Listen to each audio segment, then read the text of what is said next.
کہ آقا کریم اپنی بیٹی سیدہ فاطمہ الزہرا کے گھر سے ہو کے جایا کرتے تھے، اور جب مدینہ پاک میں واپس باہر سے جب مدینہ پاک میں داخل ہوتے، میرے آقا کریم مسجد میں جاتے، اور مسجد میں نوافل ادا کرنے کے بعد جس وقت مسجد میں نوافل ادا فرما لیتے تو نوافل ادا فرمانے کے بعد حضور اپنے گھر میں بعد میں جاتے تھے، اپنی بیٹی سیدہ زہرا پاک کے گھر میں پہلے جاتے تھے۔ تو یہ رحمت عالم صلی اللہ علیہ وسلم کی تعلیمات ہیں اور تربیات ہیں، اور بچوں سے پیار، اولاد سے محبت۔ حضور نے فرمایا کیا بچوں کو دینا کیا ہے، ہم نے بچوں کو ہم کیا دیں؟ بڑی اچھی بات ہے۔ ایک دن میں کسی دوست سے بات کر رہا تھا تو میں نے کہا یار بچوں کو بندہ کوئی اچھا دے جائے، کوئی بندہ اتنا کر جائے کہ تاکہ بچوں کی معاشی حالت اچھی ہو۔ اس نے کہا یہ بات ٹھیک ہے لیکن یہ بات اللہ کو ناراض کر دے گی۔ کیوں؟ جب تو پیدا ہوا تھا تو کیا لے کے آیا تھا؟ جب تو پیدا ہوا تو تیرے پاس کیا تھا؟ تو آج تیرے پاس جو کچھ ہے کس نے دیا؟ اس اللہ نے دیا ہے نا۔ تو جس رب نے تجھے دیا ہے وہ تیری اولاد کو نہیں دیا، اس نے تیری اولاد کے لیے بھی انتظام کیا ہے۔ ہاں تو اللہ سے یہ مانگ کہ اللہ مجھے رزق حلال دے، میں اپنے بچوں کو رزق حلال کھلاؤں۔ اس لیے تو اللہ سے رزق مانگ، اس لیے تو اللہ تعالیٰ سے دعا کر کہ یا اللہ مجھے توفیق دے کہ میں حلال کماؤں اور اپنی اولاد کو حلال کھلاؤں۔ یہ تیری ڈپٹی ہے۔ اولاد کی نصیب وہ اللہ نے خود لکھا ہے، اس کی قسمت اللہ نے لکھی ہے۔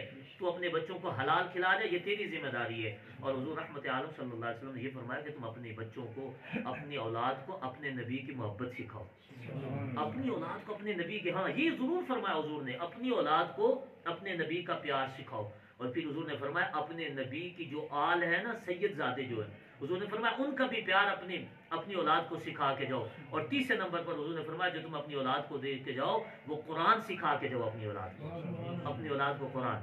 اور حضور نے یہاں تک فرمایا اکرم اولادکم واحسنوا آدابہم، حضور نے فرمایا اپنی اولاد کی عزت کیا کرو۔ کون سکھاتا ہے جناب یہ تعظیم، یہ توقیر، یہ ادب، یہ حسن؟ کہ تم یہ مت سمجھو کہ یہ بچے ہیں تو تمہارے کوئی غلام نہیں ہیں۔ اللہ تعالیٰ نے تمہیں اولاد دی ہے تو ان کی عزت کرو۔ آج بچے والدین سے باغی کیوں ہوتے ہیں؟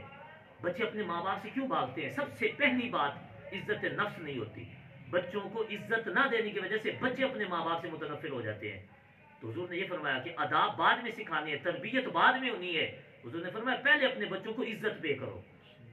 لیکن آج کل والدین کے رویوں کی وجہ سے باپ بڑے بازار میں، بڑے چوک میں، بڑے مجلس میں اپنے بچے کی بےزتی کر دیتا ہے، جوان بچے کو باتیں سنا دیتا ہے کہ تم نے یہ کیا کیا، تمہیں شرم نہیں آتی، یہ ہو گیا۔ یہ عزت نفس پہ حملہ ہوتا ہے جس کی وجہ سے بچے پھر اپنے اور ماں باپ سے دور ہوتے ہیں۔ پھر وہ دعائیں مانگتے ہیں کہ جان چھوٹے ہماری ان بوڑھوں سے، انہوں نے تو بات پریشان کیا ہوا ہے۔ اس کی وجہ یہ ہوتی ہے سب سے پہلی ہم جو غلطی کرتے ہیں کہ بچوں کی عزت نفس کا خیال نہیں رکھتے۔ حضور نے جب تربیت کی بات کی ہے نا، اکرموا اولادکم یہ پہلے ہے، وہ احسنوا آدابہم بعد میں ہے۔ حضور نے فرمایا پہلے اولاد کو عزت دو۔ جب اپنی اولاد کو عزت دو گے اس کے بعد انہیں جو بھی سکھاؤ گے تمہاری ہر بات کو مانیں گے، تمہارا ہر کہنا مانیں گے۔ اگر تم عزت پہ نہیں کرو گے تو جتنی مرضی تربیت کر لو اس کا کوئی اثر بچوں پہ نہیں پڑے گا، کوئی فائدہ نہیں ہوگا۔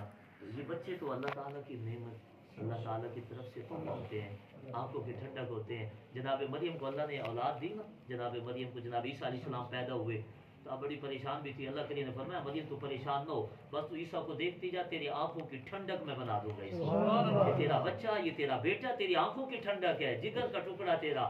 تو اپنی آنکھیں ٹھنڈی کر اسے دیکھ دیکھ کے، لوگوں کی تان و تشنیع کی طرف مت دیکھ۔ لوگ کہہ رہے تھے اس کا باپ ہی نہیں ہے، یہ تو بغیر باپ کے پیدا ہو گیا۔ یہ کتنی بڑی تکلیف دہ بات ہوتی ہے کسی خاتون کو یہ کہہ دیا جائے، لیکن اللہ نے قرآن میں فرمایا مریم تو ان کی باتوں کو مت دیکھ، تو ان کی باتوں کی طرف دھیان مت کر، بس تو عیسیٰ کو دیکھ اور تو اپنی آنکھیں ٹھنڈی کر، اور جو میں نعمتیں تمہیں دے رہا ہوں تو اس نعمتوں کو کھا کر میرا شکر ادا کرتی رہے۔ اور یا مریم اقنتی لربک واسجدی وارکعی مع الراکعین، اور اس کے ساتھ ساتھ اے مریم اپنے رب کے حضور ادب سے کھڑی ہو جا، اپنے رب کی بارگاہ میں تو سجدہ کرتی رہے، رکوع کرتی رہے۔ ان لوگوں کی تان و تشنیع سے کہیں زیادہ اللہ تجھے دل کی راحت اور سکون عطا فرما دے۔ اللہ راحت دینے والا ہے، سکون دینے والا ہے۔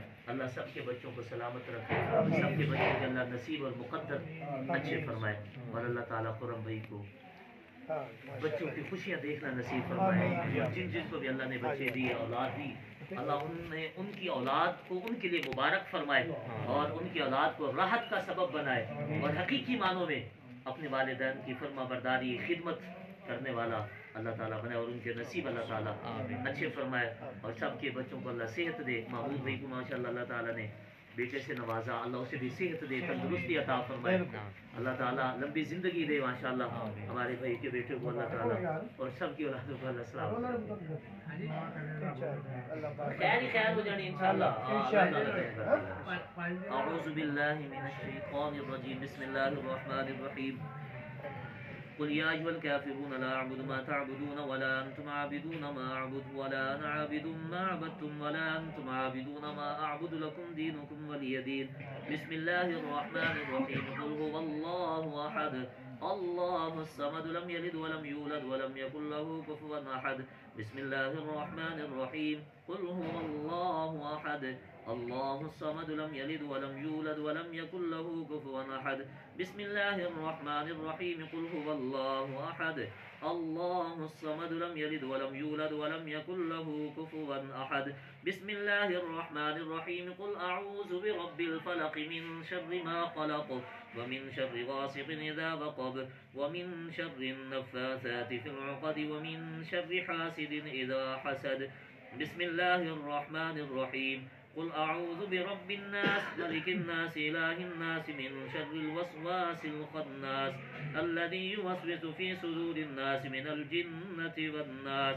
بسم الله الرحمن الرحيم الحمد لله رب العالمين الرحمن الرحيم مالك يوم الدين إياك نعبد وإياك نستعين اهدنا الصراط المستقيم صراط الذين أنعمت عليهم غير المغضوب عليهم ولا الضالين آمين. بسم الله الرحمن الرحيم ألف لام ميم ذلك الكتاب لا ريب فيه هدى للمتقين الذين يؤمنون بالغيب ويقيمون الصلاة ومما رزقناهم ينفقون والذين يؤمنون بما أنزل إليك وما أنزل من قبلك وبالآخرة هم يوقنون أولئك على هدى من ربهم وأولئك هم المفلحون. وإلهكم إله واحد لا إله إلا هو الرحمن الرحيم إن رحمة الله قريب من المحسنين.